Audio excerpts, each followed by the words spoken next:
C'est à cause de ton nom, ô Éternel, que tu pardonneras mon iniquité, car elle est grande. Quel est l'homme qui craint l'Éternel? L'Éternel lui montre la voie qu'il doit choisir. Seigneur, nous te bénissons et te glorifions, notre Dieu, car s'il y a pardon de péché, c'est à cause, notre Dieu, de ton saint nom, parce que tu veilles, Seigneur, sur ce nom pour ne pas qu'il soit avili. Et c'est pour cela, à cause de ton grand et glorieux nom, tu as permis à ce que ta miséricorde se manifeste dans la vie des hommes et des femmes pour être pardonnés. Et c'est toi, en réalité, qui, notre Dieu, sème ta crainte en nous et qui, Seigneur, nous montre la voie à suivre, la voie que nous devons prendre pour le ciel. Et pour que nous puissions prendre cette voie, tu nous donnes, Seigneur, de connaître ta parole, car c'est elle qui nous dirige. Et c'est à cause de cela, ce matin, nous voulons encore écouter ta parole. Et bien avant cela, nous croyons que tu vas nous donner un temps de louange, un temps d'adoration au nom puissant de Jésus. Voici, mes frères et sœurs, encore ce matin, nous sommes là pour écouter la parole. Et bien avant cette parole, nous allons laisser le Seigneur de préparer notre cœur avec cette louange que nous allons écouter. Et c'est parti. Que Dieu nous bénisse.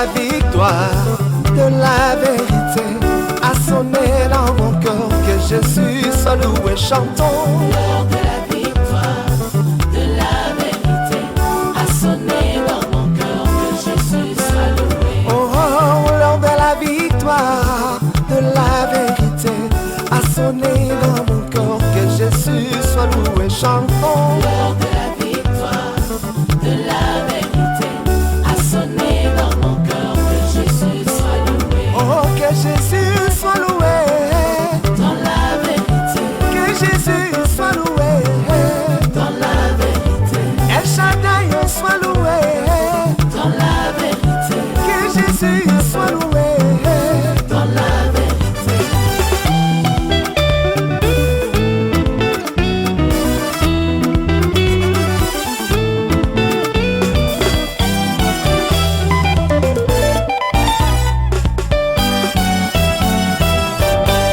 Bonjour frères et sœurs, après cette louange qui a préparé notre esprit et notre cœur pour cette méditation de ce matin, nous allons sans trop tarder prendre nos Bibles dans le livre de Cantiques chapitre 4 et nous allons lire à partir du verset 1 au verset 3. Ceci pour dire que nous partons dans un nouveau chapitre du livre de Cantiques des Cantiques. Et sans trop tarder, je vais faire la lecture dans la version Louis II et je lis à partir du verset 1 de Cantiques chapitre 4. Il est écrit que tu es belle, mon ami, que tu es belle. Tes yeux sont des colombes, derrière ton voile, tes cheveux sont comme un troupeau de chèvres suspendus au flanc de la montagne de Galade. Tes dents sont comme un troupeau de brebis tondues qui remontent à l'abreuvoir. Toutes portent des jumeaux, aucune d'elles n'est stérile. Tes lèvres sont comme un fil cramoisi et ta bouche est charmante. Ta joue est comme une moitié de grenade derrière ton voile. Voici ce que Louis II nous donne ce matin. Nous allons sans trop tarder porter nos regards sur le français courant où nous lisons le même passage. Cantique chapitre 4 à partir du verset 1 au verset 3. Il est écrit que tu es belle, ma tendre amie, que tu es belle. Derrière ton voile, tes yeux ont le charme des colombes. Tes cheveux évoquent un troupeau de chèvres dévalant du mont Galade. Tes dents me font penser à un troupeau de brebis fraîchement tondues qui remontent du point d'eau, chacune à sa sœur jumelle. Aucune ne manque à l'appel. Un ruban rouge, ce sont tes lèvres. Ta bouche est ravissante. Derrière ton voile, tes pommettes ont la rougeur d'une tranche de grenade. Voici ce que le français courant nous dit ce matin. Nous allons profiter de ces merveilleuses versions pour commencer notre méditation de ce matin. Et après cette lecture, nous allons passer à la méditation qui se porte sur le passage du jour. Nous allons méditer ce passage sur 3 points. Mais bien avant cela, le thème de la méditation du jour s'intitule « Un jardin scellé, une source de vie ». Le thème sera traité sur 3 points différents pour que nous puissions avoir plus d'amples explications et compréhension de ce que Dieu veut nous dire ce matin. Le point 1, un jardin abondant et varié. Point 2, une source fermée mais pure. Le point 3, des eaux vives qui rafraîchissent. Et après ce point, nous allons terminer avec une petite prière qui va certainement faire du bien au cœur de chacun d'entre nous. Rapidement, nous passons au point 1. Un jardin abondant et varié. Laissez-moi vous dire que dans ce passage, l'époux décrit la bien-aimée comme un verger riche et parfumé. Chaque arbre, chaque fleur, chaque parfum représente une vertu spirituelle, une beauté intérieure façonnée par Dieu. Notre vie en Christ devrait être semblable, variée dans les fruits que nous portons, c'est-à-dire l'amour, la joie, la paix, la patience et beaucoup d'autres fruits dont nous parle le Saint-Esprit. Des fruits riches et de diversité spirituelle. Un seul fruit ne suffit pas. Dieu veut voir une abondance dans notre caractère et surtout l'abondance des fruits de l'Esprit de Dieu, selon Galates 5, le verset 22. Rapidement, je vais au point 2. Une source fermée, mais pure. L'image du jardin scellé et de la source protégée exprime la pureté et la consécration. Dans le monde,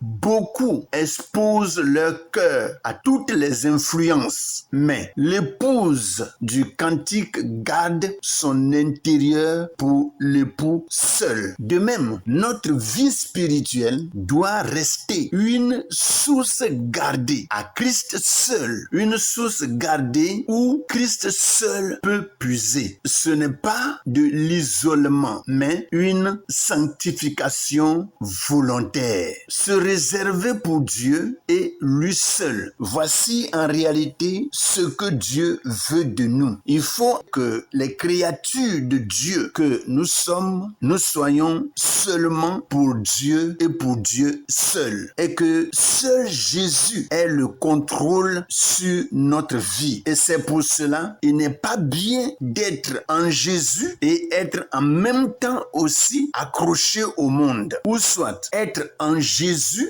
et être accroché aux traditions qui ne sont très souvent que des œuvres du diable et de ses démons. Le point 3 nous dit ceci: des eaux vives qui rafraîchissent. Ici, l'époux parle d'eau vive venant du Liban, symbole de fraîcheur, de pureté et de force. Ce n'est pas une eau stagnante, mais une eau qui coule et qui donne la vie à tout ce qu'elle touche. Le Saint-Esprit en nous agit de cette manière. Il rafraîchit, purifie et transmet la vie de Dieu aux autres.